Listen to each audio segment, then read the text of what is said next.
Hello everybody, and welcome to Wounded Healer Tarot. My name is James, and I'll be doing your tarot reading today. Now, this particular reading is for the sign of Scorpio, and I will be utilizing all 4 Kim Krantz decks in this reading. Now, to start off with here, for what materials are you working with? We have gold, which seems to be a popular one in this batch of readings I have noticed. Now, here, right, I feel like this card is representative of the sun, speaking to an illumination of sorts, possibly an illumination of your worth, your heart of gold. Now, your warmth and softness will shine and serve as a beacon for others like yourself. I feel like through others, more specifically seeing attributes of yourself in others, will help you to learn to love yourself more. I feel like that's what's really gonna help you to realize these unique qualities about yourself, and how special you really are as an individual, right? Now, in the position of what energy is currently influencing you, we have Anima Mundi. I don't know if I'm pronouncing that correctly. Probably not. But, this card gives me the vibe that you're going to be consciously accepting all parts of yourself as a part of inner work that you've been triggered into, if that makes sense. As you realize that others are mirroring aspects of yourself back to you, you learn to love yourself, and that helps you to realize your light. As I was saying before, just how unique you are and how important you are for those unique reasons, in the sense of, I guess I would say, maybe contributing to the earth as a whole, to a particular group, excuse me, as a whole. But, this also kind of gives me sort of awakening vibes, because you look in the middle there, right? You have that meditating individual who's essentially their whole head is like a burst of light. And then you also have, those orbs of gold in random areas around there, and with the star and whatnot, now, in the position of what energy you are currently embodying, we have Zebra.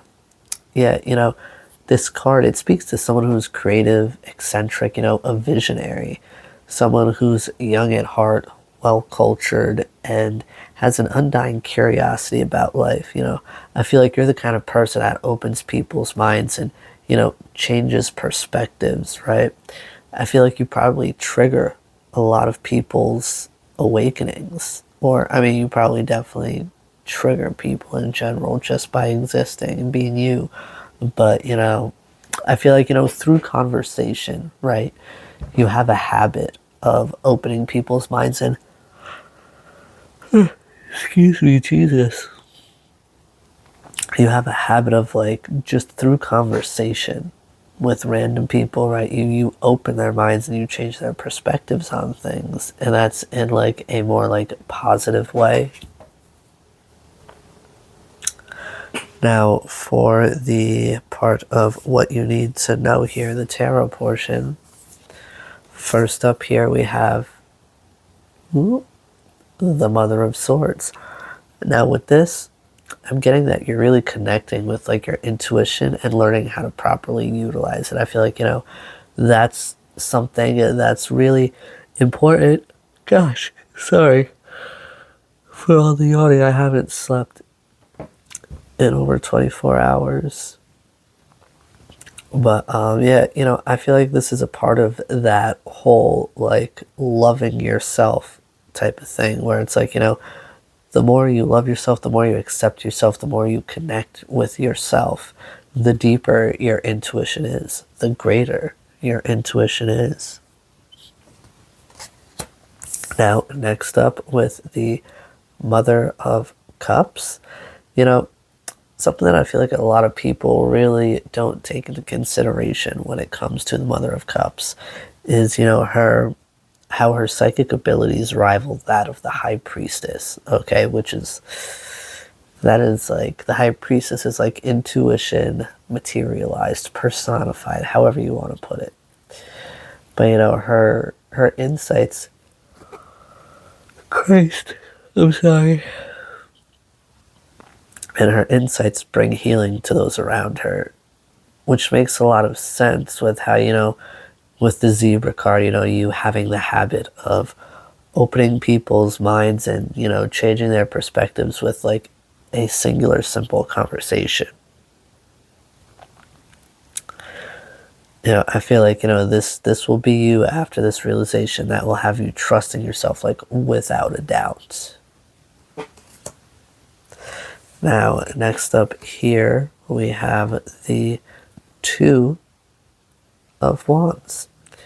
Now, with this, I get your connection to self, your trust in the universe. Have you focused? Oh, God, I'm so sorry. I probably should have waited to do this reading, but once I lay down, I'm going to be out for probably quite some time, and I don't want to have to do this later after I get up. So, as I was saying, your connection to self and trust in the universe have you focused on a particular goal on the road to success here. So I feel like this card is showing up to caution you, to be conscious of your thoughts, specifically those about thyself. There's a lot about thyself here, I must say. Now, lastly here, we have the Son of Wands, aka the Knight of Wands. Now, with this, right, I get that this is a warning not to lose yourself in passionate pursuit of said goal. You can end up losing yourself while wearing a mask. And by the looks of it, it's a very charming one. The Son of Wands is a smooth talker, sweet talker. He will tell you exactly what you want to hear, but that's what makes it very difficult to truly get to know them as an individual. You know what I mean? So I feel like, that is something that you want to be cautious of becoming here in this transformation that you are going through. Yeah, because also with that Animo Mundi card, I get that, like, all eyes are going to be on you. Like, you could possibly be becoming some sort of star, some sort of famous here. And a lot of famous people, whether it's, in their roles that they play, the parts that they play, those are masks. Excuse me, because that's not actually them as an individual. That's just them doing their job, playing their part, literally. But it's like, that's what people get obsessed with, though. People get obsessed with their characters, not with them. If they're obsessed with them, then it usually has to do with looks, because you don't know them as a person. Just because they played a particular person doesn't mean that that's who they are in actuality, in real life. You know what I mean? So, yeah, I would just say, stay conscious, okay, of the masks you wear and for how long. This definitely made me think of that movie, The Mask, with Jim Carrey. How when you put on the mask, it literally becomes your face. Like, it's a real pain. It's a real ordeal to tear that thing off your face. So, I feel like that's like a warning, right? Not only are you being asked to stay conscious of how you're speaking to yourself, you want to stay conscious of, who you are, who you're turning into, Because, I mean, it's It's pretty common at this point. It's kind of like common knowledge, really, that, people change when they get famous. People change when they get money. It's a part of the process. Some of them stay that person. Some of them realize that they've changed and not for the better. And then they do better. So, yeah. These are the messages that I have for you tonight, Scorpio. I do hope that this message served you well. I almost completely forgot that part. So do be gentle with yourselves, and I'll see you again soon. Bye-bye now.